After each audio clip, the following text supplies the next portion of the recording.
Happy Sunday, everyone. Glenn Kellaway from the basement. September 18th is always kind of a day of reflection because it was the passing of Jimi Hendrix. 55 years ago this year. Crazy. I vividly remember the day.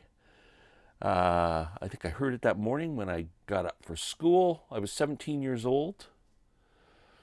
And it's funny. The world was a different place then. Imagine if Jimi Hendrix died these days of a drug overdose. Imagine the press and CNN would be all over it, and the whole world it'd be front page news and all this. It would be insane. There'd be thousands of cars and or video cameras and stuff outside his apartment, but it wasn't like that back then. As a matter of fact, I got home from school that day. Our big daily paper in Toronto was called the Toronto Star, and my dad would get that every day, and I was anxious to get home and read about Jimmy. And you go to the front page, there was a little story. I swear to God, it was that big. Rock star Jimi Hendrix dies from a drug overdose or something. That was it. That's it. I don't recall seeing much on the news, on TV. There was only like 3 stations or something. Just totally different. The first thing that really came out was a tribute in Rolling Stone magazine. They had a big thing about Jimmy. That was about as big as it got. I was fortunate enough to see Jimmy in 1969, May of 69. It was Mother's Day, actually, at Maple Leaf Gardens in Toronto. Fabulous show. People always ask me what I remember about it. And I say, I don't have any vivid memories of the songs or anything. I just remember it being a great show. Watching Jimmy play. It's funny, you don't think I should lock this in my memory because next year he's going to be gone. Like, you don't think that way. But, yeah. So, I wanted to show some Hendrix albums. The 3 main albums that were put out during his lifetime, of course. Are You Experience? Man. Axis Bold as Love. And Electric Ladyland. Now, you ever tried to rank these albums? It's impossible. Because any given day, I could put any of them on. They're pretty much equal to each other in how amazingly strong they are. Excellent records. The first one, Foxy Lady and Purple Haze, and Are You Experienced, and Manic Depression, Hey Joe, Wind Cries Mary, Fire. Just fabulous. Then the same year they rushed back to the studio after the first one came out, and Axis Bold as Love came out. I love this frickin' album.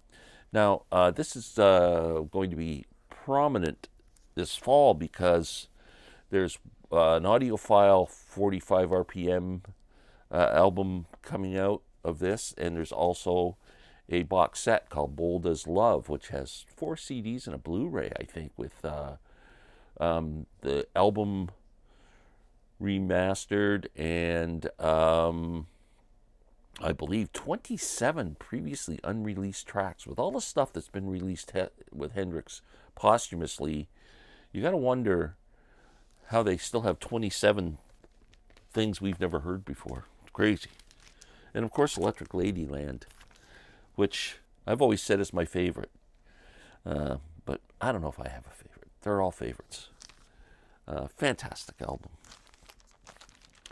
I have the same on CD. These CD sets came out 2000, I think, right around there. Two disc sets. One is the album, and the other one a DVD, I think, of the making of the albums. They're kind of cool if you can find them.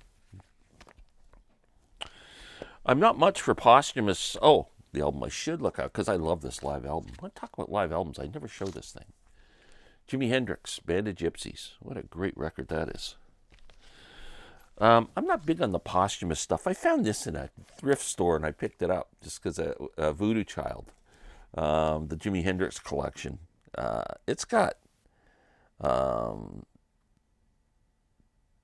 Purple Haze. Oh, it's got a ton of songs on it, just about everything.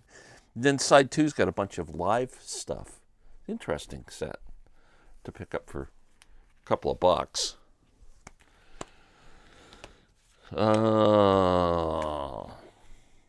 Jimi Hendrix, Fillmore East, the first show.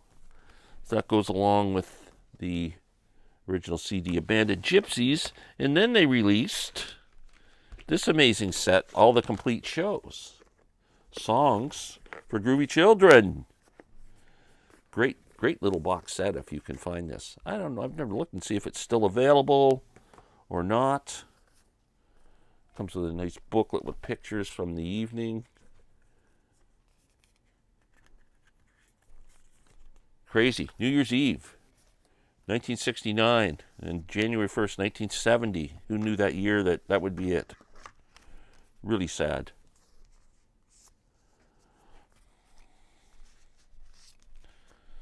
There's the little sticker that came with it.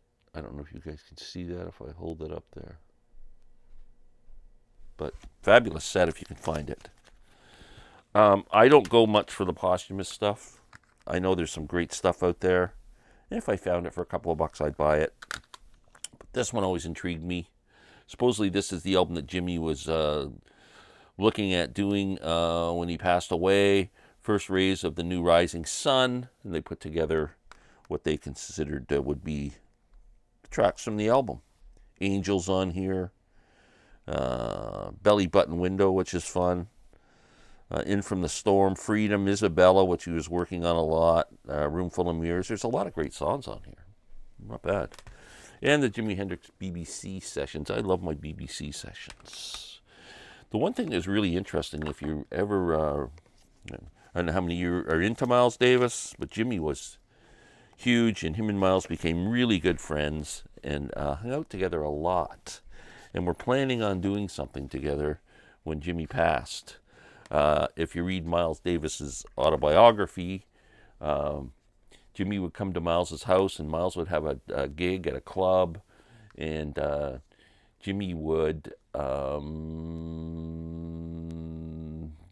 hang out there, and Miles would give him sheet music of songs that he wanted Jimmy to learn, and then he'd come home and he'd say Jimmy doesn't know how to read sheet music. He didn't have a clue. So he would go through it, and he said, but as soon as he started playing it, Jimmy would just pick it up. But can you just imagine what that album would have been like? Man, we were stolen from some great music was stolen from us. There's no doubt about it. So sad. Hendrix. Who doesn't love Jimi Hendrix?